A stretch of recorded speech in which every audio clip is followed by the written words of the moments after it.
O mercado do boi gordo vem registrando estabilidade, sustentado pelo ritmo das exportações da carne bovina. Quem analisa para a gente agora o cenário atual e as perspectivas para o futuro é o Pedro Gonçalves, analista de mercado da nossa parceira, a Scott Consultoria. Pedro, bom dia, bem-vindo. Bom dia. Bom dia, Valter. Bom dia, Carol. Colocou muito bem, inclusive, notícia boa para o pecuarista, né? Tá sorrindo de orelha a orelha.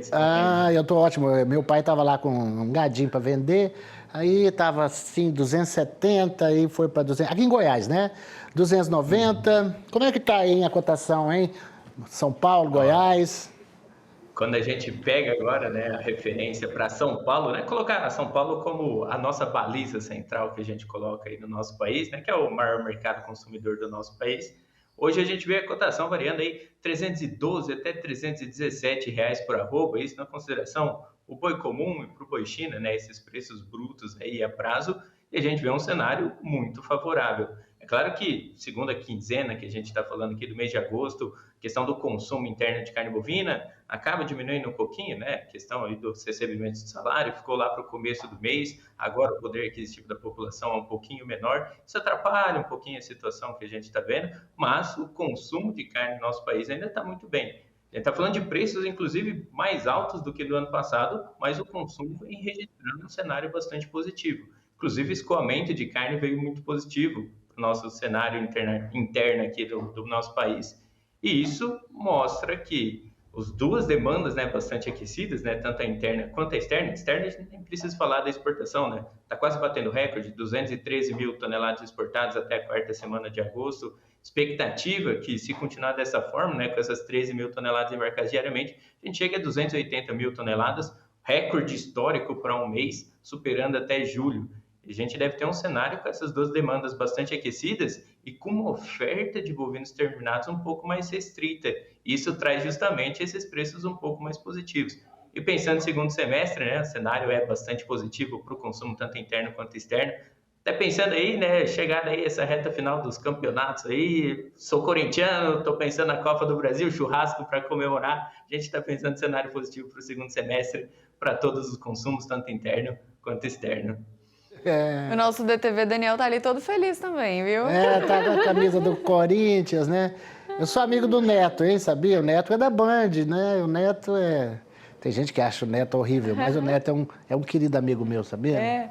E, Pedro, uma coisa, o tarifaço, então, pelo visto, não impactou o setor de carnes, né? Exatamente. Impactou, na verdade, justamente o contrário. Impactou nos Estados Unidos, né? A gente vê o cenário de inflação de preços para os Estados Unidos, tanto do café quanto da carne bovina. A gente vê alguns preços aí, cenário nos Estados Unidos, dobrando o preço nesses últimos dias com relação ao consumo de carne. Eles pararam de comprar do Brasil, tiveram que comprar de outros países. Nesses países que eles aumentaram as compras, né? Colocando ali o Canadá e o México, né, que são os países de fronteira, mas tirando esses dois, aumentou muito as compras de Austrália e Nova Zelândia. Inclusive, deu até uma beneficiada na situação da questão das tarifas para eles, para a importação de carne bovina. E nessa que ele diminuiu do Brasil, acabou inflacionando os preços por lá. Enquanto isso, o Brasil começou a abrir novos mercados, aumentou o volume de vendas para a China, né? A participação da China, inclusive, no mês passado foi muito boa, muito próximo de 60%, inclusive.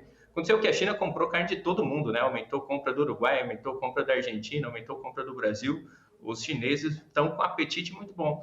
E aí, quando a gente pensa nessa questão do tarifaço, algumas situações, né, algumas unidades frigoríficas que tinham um faturamento maior com relação aos Estados Unidos foram bem impactadas. Mas quando a gente pega uma cadeia no geral, o cenário, na verdade, não aconteceu nada, né? A gente viu o consumo interno justamente pegando essa carne que acabaria indo para os Estados Unidos ou até mesmo outros países que acabaram comprando justamente essa demanda que poderia ficar ali parada e poderia causar um prejuízo. Então, o que a gente vê é que o tarifaço, para a carne bovina, pelo menos, a gente saiu muito bem. A questão da pecuária brasileira se movimentou muito rápido para justamente evitar danos nessa cadeia. Agora, outras cadeias podem ter um impacto maior, né? A questão das frutas aí, a gente vê um cenário um pouco mais distinto, né? Tem a fruta, mel, essas cadeias que são importantes, mas elas têm mais mas, gente, pequenos produtores é que está mais impactado, né? É o pescador, porque tinha também uma destinação maior para os Estados Unidos, assim como mel. Então, eram coisas de 50%, 70%. Aí, quando você depende de 70% de um mercado, mas essas coisas é bom para aprender, né? Para a gente também poder aprender. Exatamente. E a gente tem que torcer para que a China, que é o nosso maior comprador, também tenha uma saúde financeira boa, porque se acontece algum problema por lá, a gente também está no mato sem cachorro, né? Então, é importante que a gente tem muitos mercados. O café, por exemplo, aumentou o preço do café para o produtor, mas nós precisamos ainda nos organizar. Semana que vem é importante, tem uma reunião em Washington, onde vários setores das cadeias produtivas vão reunir para poder a gente argumentar diante das alegações dos Estados Unidos de desmatamento. Tem a questão aí relacionado, se não me engano, a etanol com certeza. Aí essas questões vão ser discutidas. Mas a carne realmente o Brasil está há muito tempo, né? Assim, se organizando, preparando. É uma cadeia que começa muito bem no campo, Carol, né? Você sabe exatamente a hora de fazer a troca de matrizes, de abates. E a gente tem aí essa questão toda de área livre de aftosa sem vacinação, conquistando a confiabilidade do mercado, principalmente o europeu, que a gente precisa entrar mais também, não é verdade? Então, eu acho que a gente está caminhando bem.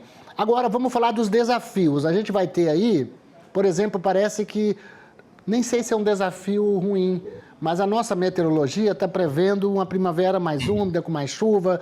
Isso ajuda o produtor?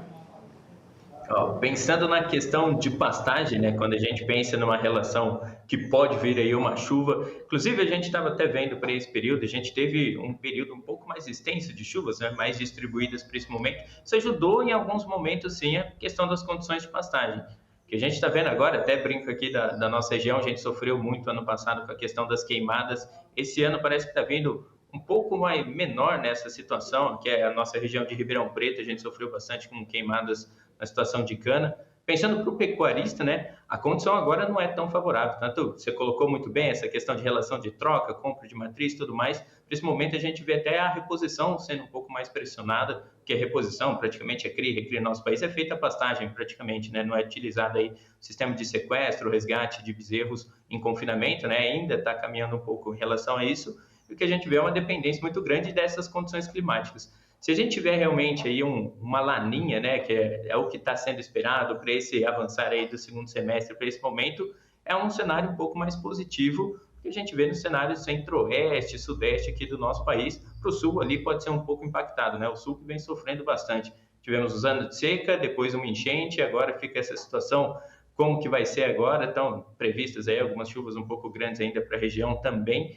Pode ser um cenário que pode beneficiar desde que não venha nada com excesso. Se vier dentro da normal climatológica, é um cenário bastante perfeito. A gente tem um desenvolvimento, condição de pastagem, um vigor produtivo bastante positivo para um momento que a gente está pensando ainda em uma retenção de fêmeas, né, para esse momento de virada do ciclo. Pode ser que seja, então, um ano de maior investimento, maior qualidade das pastagens e até mesmo garantindo uma maior produtividade daqui para frente, que é o que a gente está vendo nesses últimos anos, né? A gente compara esse cenário de 5 anos e desses últimos 5 anos com os últimos 10 anos, nós tivemos um incremento de 1 arroba no peso médio de abate. É um cenário bastante positivo e isso deve continuar caminhando para frente. Se a gente tiver aí condição climática muito boa, a questão agora é o investimento, né? O produtor está ganhando mais porque é um cenário de alta, isso tende a virar investimento e se o clima vier ajudar, a gente vai ter um cenário, um desempenho produtivo muito positivo daqui para frente. 2026 deve ser um ano, inclusive, de rentabilidade na produção bastante positivo. É claro que a questão da reposição pesa um pouco mais, mas a gente está vendo o cenário nutricional mais barato para esse momento, né? O milho agora começando a dar uma subidinha, uma alterada ali, uma situação nesse sentido, mas os insumos alimentares na relação de troca ainda está muito positivo. A gente vê o melhor cenário dos últimos anos, inclusive, para esse momento. Então, se o clima vier dessa forma, deve trazer um condicionamento muito positivo para a nossa produção em geral. Ô Pedro, obrigado pela sua participação. Tomara que o Corinthians siga a mesma tendência do mercado de carne, né não, Danielzinho? Não é não? Será que o Corinthians está nessa mesma onda? Tá ganhando, Daniel? A gente espera, inclusive, ganhou do que chegue Atlético uma Paranaense. final de Copa do Brasil, né? Será que caminha para isso? Vamos ver, né? Se chegar nisso, a gente deve ter um consumo de carne muito bom, viu? Dependendo de mim. O Fábio também é corintiano aqui na Escócia. A grande maioria aqui na Escócia é corintiana. Ah, é? Né? Inclusive Então, o Alcides? o Alcides não. O Alcides a gente não sabe o time que ele torce, ele não fala disso com a gente. Faz tempo que eu não vejo o Alcides. Mas se o Corinthians ganhar ou for pra final, vocês podem fazer um churrasquinho, né, o Daniel, Junta pra a gente, turma, né? né? Aí vou falar lá pro Alcides. Ó, Alcides, ó, o Pedro falou que se por acaso o Corinthians chegar na final, tem um churrasco pra equipe do Agromanhã. Agromanhã. Pode fazer, hein? Podemos combinar isso, hein? Ó, que nós vamos cobrar. Pedrão, bom fim de semana para vocês, Tchau, bons Pedro, negócios aí, tá? obrigada. Muito obrigado, viu, pessoal? Um bom final de semana a todo mundo que está acompanhando aqui a gente e a vocês também, viu? Tchauzão, tchau. até mais.